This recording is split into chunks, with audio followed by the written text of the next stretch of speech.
Today, we're diving into a highly controversial topic: the keto diet. The central question is whether the keto diet can extend your lifespan or potentially shorten it.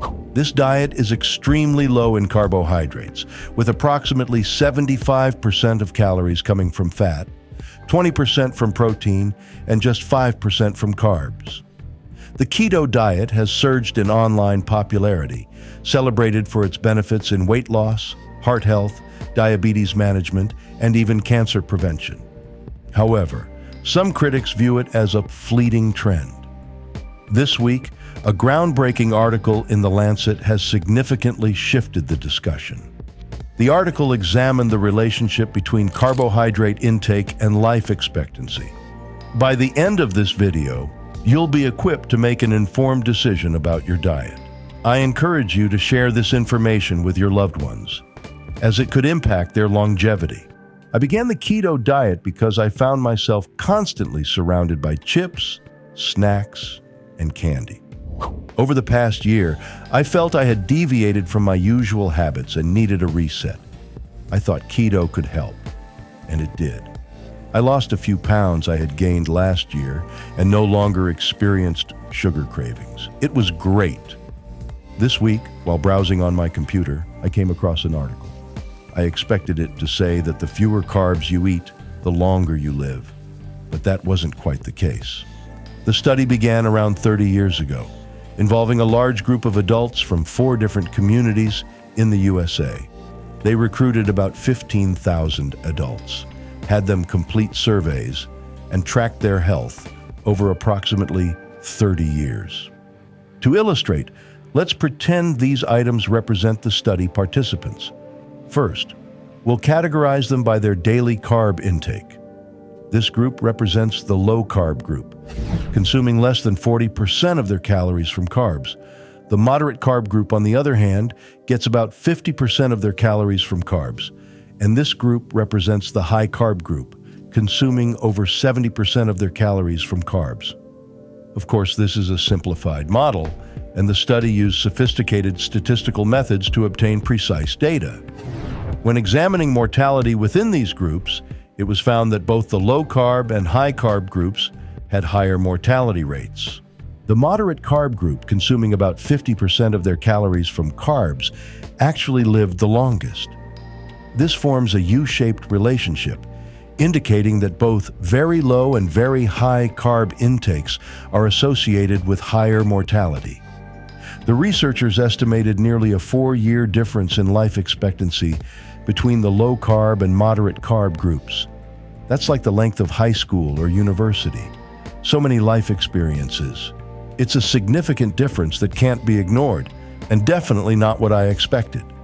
It was a huge shock to hear. The next logical question is, if you consume fewer carbs and more fats and proteins, does it matter what types of fats and proteins you're eating? The researchers revisited the database to analyze the group that primarily consumes animal products. So they compared people eating meats and cheese, lamb, pork, beef, chicken, with those consuming plant-based proteins and fats, like nuts, peanut butter, seeds, and lots of vegetables. Unfortunately for meat lovers, the results were clear. People eating plant-based proteins and fats lived longer than those consuming animal proteins and fats. This is tough for me, as I really enjoy a good steak.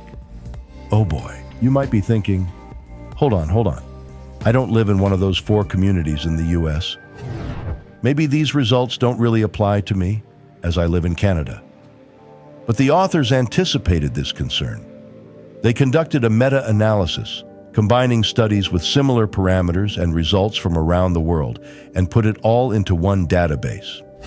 To verify if the results held true, they analyzed data from other parts of North America, Europe, and Asia, finding consistent outcomes. Those consuming plant-based diets were living longer. Therefore, I don't believe we can disregard these findings. So, after considering all of this, what's the key takeaway? Essentially, it's advisable to avoid a low-carb diet high in meat products, as it appears to be associated with a higher mortality rate. Does this spell the end of keto? Well, if you opt for the keto diet, the advice from this study would suggest focusing on plant-based protein sources. So, prioritize obtaining your protein and fats from sources like nuts, vegetables, and healthy oils. Don't fall into the misconception that keto is solely about bacon, fat, and grease, as this might not be the healthiest option for you. Now that we have this information, we need to determine how we will adjust our behaviors to align with our beliefs. I can attest that changing behavior is indeed the most challenging aspect. So, with you all as my witnesses, here's my plan. I'll prioritize the quality and origins of the foods I consume over simply counting carbs. I'll aim to reduce my intake of meats and animal products as much as possible. I also recognize the need to reduce the excessive amount of carbs I consumed previously, especially with late-night treats, sugary snacks, and candy. We know that a high-carb diet isn't ideal either.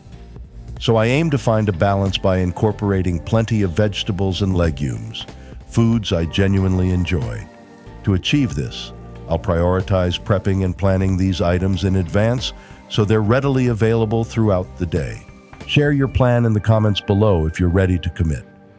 I'll be there to witness and support you. Let's open up a dialogue about this controversial topic. I'm genuinely interested in hearing your thoughts and perspectives, so don't hesitate to share. After committing to your plan, consider sharing this video with those you care about. By examining this evidence, it's clear that making changes now could potentially add years to their lives. Thanks for watching. Don't forget to hit that like button and subscribe for videos. Your support means the world to me.